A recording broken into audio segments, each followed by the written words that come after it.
to the Youth Shelter and Navigation Center. We are so happy to have all of you here and celebrate this monumental achievement here at the city. My name is Emily Rodriguez. I am the Public Affairs Assistant for the Long Beach Department of Health and Human Services, and I would like to go ahead and get this event started, and I would love to welcome Mayor Rex Richardson.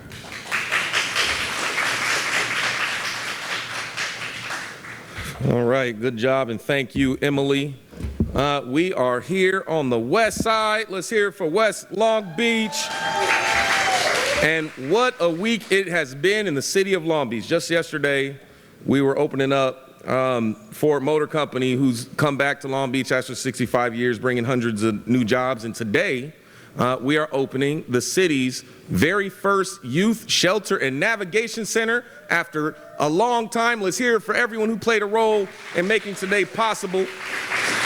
Our public works team, our health department. We have a great public works team. They're delivering projects all across the city, and our health department is very special.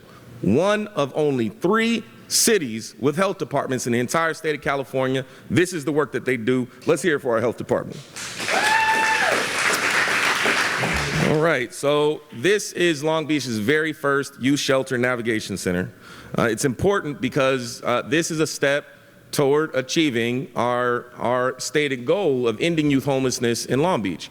And the first step along the way is achieving what's called functional zero on street youth homelessness. That means having, on a regular basis, more resources and beds available than there are individuals within a certain age range who are homeless, experiencing homelessness in our community. This adds 12 additional beds, and it helps us to get to that path of that first milestone of ending youth homelessness, which is functional zero on youth homelessness. And this matters. Data tells us this is one of our most vulnerable groups, and it is an upstream prevention strategy. If you can intervene in the life of a young person at that transition age, 16 to 25, 26, you can prevent an entire lifetime of homelessness. This is a smart and upstream strategy that focuses our limited resources on creating the greatest impact for the course of someone's life. And what's important is that anytime you walk through this door, it's not just about having access to a shelter, it's about connecting with our entire ecosystem in Long Beach of resources for youth, like our Future LB Youth Workforce Center that we opened 2 years ago. Are the Future LB people in the house? All right, Future LB in the house. Connecting to our resources that are being coordinated at our new Office of Youth Development. Let's hear it for the Office of Youth Development. Over the past 3 years, we have developed more capacity to serve young people than our city has ever had. And this is how we make sure that we protect the most important generation that's representing the future of our community, our young people. So let me tell you a little bit about this facility. Number one, it's unique. Why is it unique? Well, because not one of these exists anywhere outside of the city of Los Angeles. The other 87 jurisdictions, this is the very first one of its kind. And so this is unique that Long Beach is stepping out and taking this step. Here at this facility, you'll have 12 year-round beds for transition-age youth. You'll have a suite of services to help young people in need with careers, care, and counseling. So this provides, no questions asked, provides a safe place to sleep, a safe place to store your belongings, a safe place to go and get the support that you need to get back on your feet. This won't just be open to youth who need somewhere to sleep. If you need to connect to any of these resources, this is wide open to youth to come in and connect, get your questions answered. So, to our young people in the city, no matter the circumstance you're going through, we want you to know that the city of Long Beach has your back.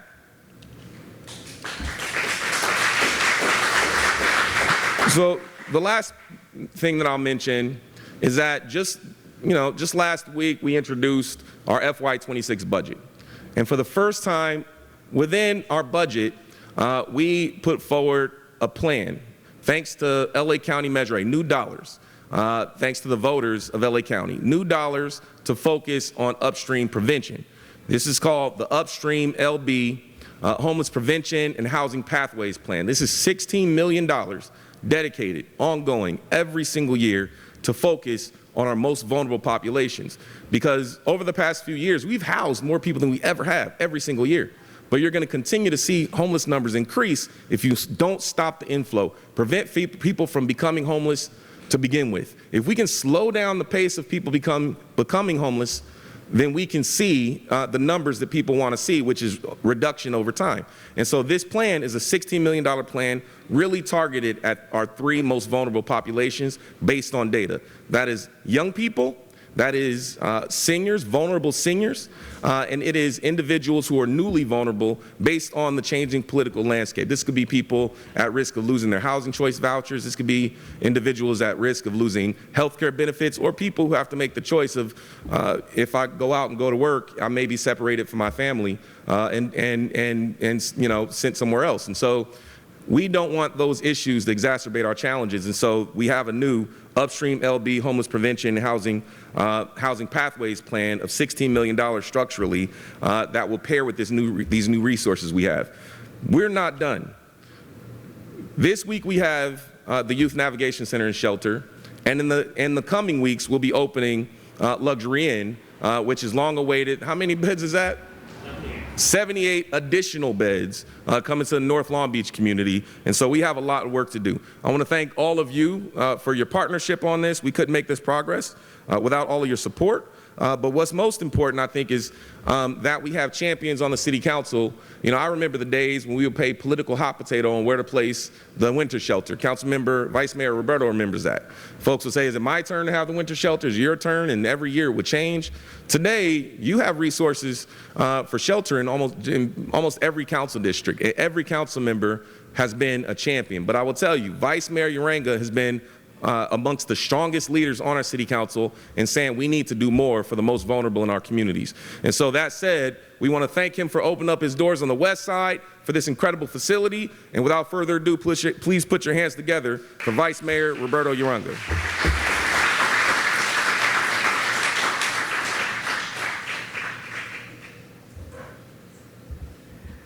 Thank you, Mayor. Wonderful words.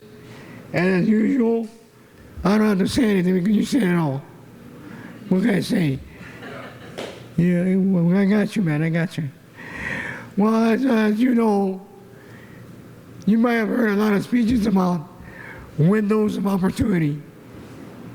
Where are the windows? we might not have windows here, but we have doors. And that's what this facility offers. It offers a door for people to enter and experiment and get their lives together, young lives. And that's like the mayor said, it is based on data, a vulnerable population that we need to look at and we need to address. And I'm so proud that we are able to do that here in Long Beach, in the west side. We recognized the need, we identified a facility, we came in, and we made it happen. In the old Roman land, it was vita vici. I came, I saw, I conquered. That's what we do. That's what this is today. It is a combination of many people, of the project manager, the contractors, the public works, everybody came together to make this happen. Got sunlight, got roof lights. Man, I have windows, but we have the light shining in. Let the light shine in. Yeah, baby. Well, I want to thank you all for being here. And we look forward to a very successful and very profitable and useful facility here for Long Beach. Thank you very much.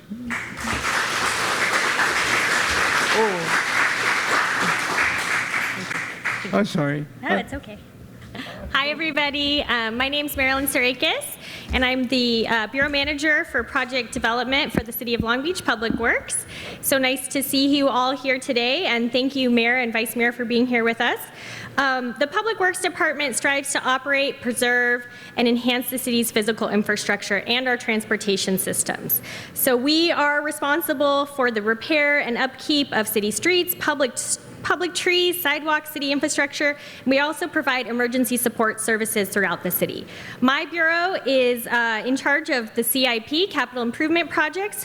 Our core services are public space project development, permitting, and delivery. And our mission statement is to make it better than we found it. And I definitely think we achieved our goal here. This facility was purchased as part of the state of California's Home Key initiative, and the improvements that we made to turn this into a youth shelter don't come easy. They come with resources. And again, I just want to thank all the focus that our city as a whole, our elected officials have on supporting our homeless population. This project was funded as through our Elevate 28 infrastructure plan. Measure A dollars, housing homelessness assistance prevention state grants, and state of California AB 32 dollars all came together to fund this $6 million project. So that's a lot of resources and investment. And now we have this facility which offers 12 beds, restrooms, showers, kitchenette and lounge areas, daily storage areas which will be open for everybody, upgraded plumbing, interior walls, fire suppression systems, new windows, there are windows on the other side, doors, a new roof, upgraded electrical panels, HVAC, a painting, new facades, and improvements out front on the sideway, driveway improvements, and security cameras. So we did really make sure that we were setting you all up for success on the operations side.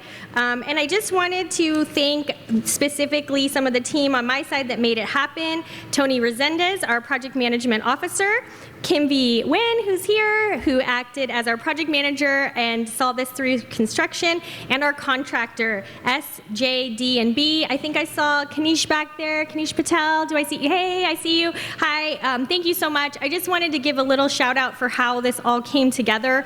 Under the homelessness emergency, my team was asked to really step up and accelerate the delivery of these type of projects.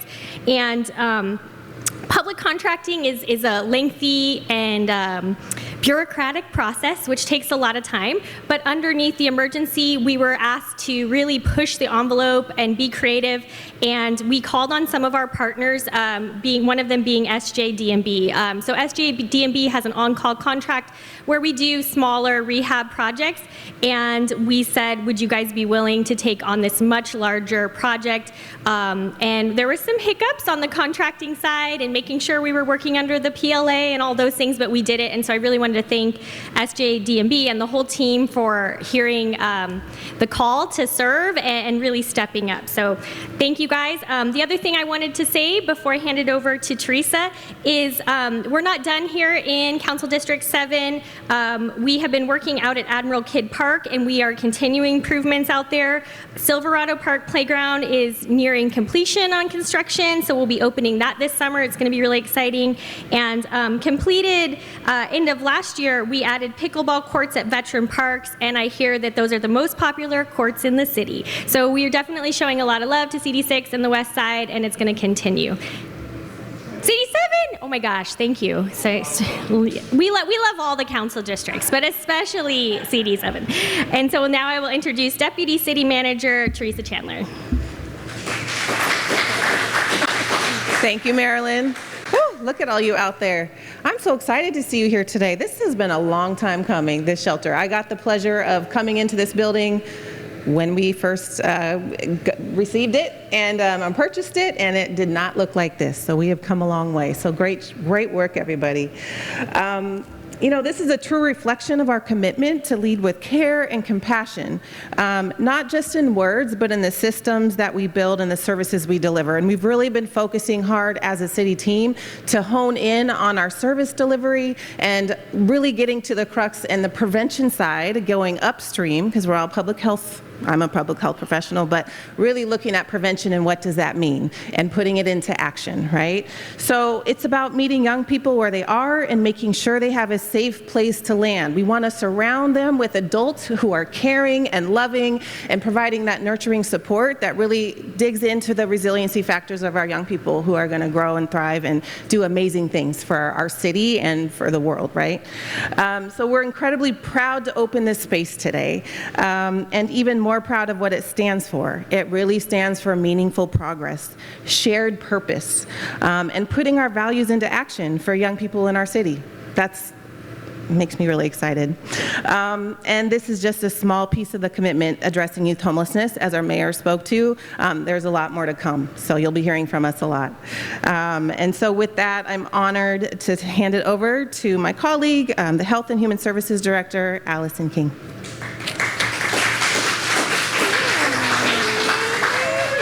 We're so excited. Good afternoon, and thank you all so much for being here, and thank you, Teresa, for the introduction. We just want to express our extreme gratitude to everyone who had a major role, and I know you've heard it before, but it really is a long time coming, and it does take a lot of effort from so many different players. And we know how much of a vital role that youth shelters play in the life of a young person. We are looking forward to this shelter providing rest and healing for those who have nowhere that consistently is available to them. We want this to be a place where their physical and their mental health needs are met, and we want to be able to provide the support that makes such a big difference in the life of a young person, to ensure that their case management, their counseling, their health care, their education, and their care happens right here, along with where they can not only stay, but also know that their belongings are indeed safe. As you heard our mayor say, being able to support our young people interrupts the cycle of homelessness and provides them with a very stable foundation to move forward. And we look forward to the pivotal role that this facility will play. So at this time, I'd like to introduce my boots on the ground leader here in the Homeless Services Bureau space, Paul Duncan.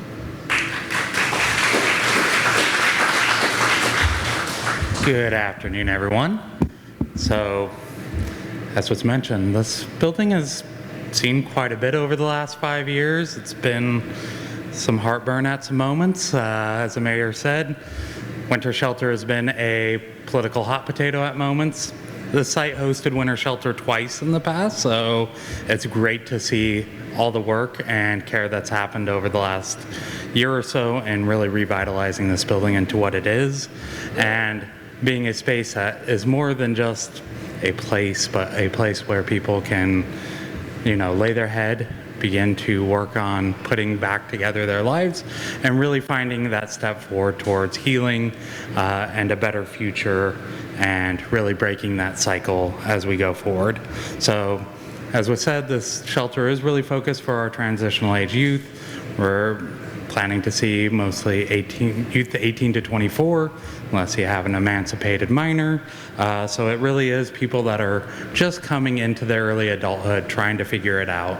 And we know that life can be really challenging at that time. I think most of us have made it through that in this room. There might be some people still in that phase as they're trying to figure it out, and what does it mean to be an adult? And it can be real tough, especially for our youth that have faced adversity. Maybe they've gone through the foster youth. We see such a high rate of our foster youth experiencing homelessness over time.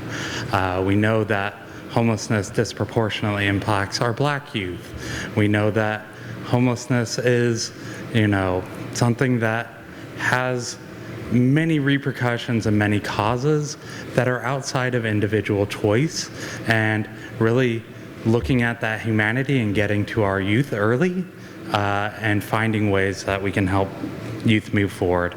As a parent myself, I know, we want the best for our youth. None of us are envisioning that our children, as they're being born, are going to be in this space and needing this. But as a parent myself, it provides me relief to know that our community is investing, and that when our youth do fall on a hard time, that we're there to lift them up and find ways for them to move forward. So really proud to be a part of a city that is investing in real solutions rooted in dignity, care, and community. And with that, pass it back to the mayor so we can kick off our ribbon cutting here. All right. Okay, well, let's have everybody who's played a role in the program come on up and read.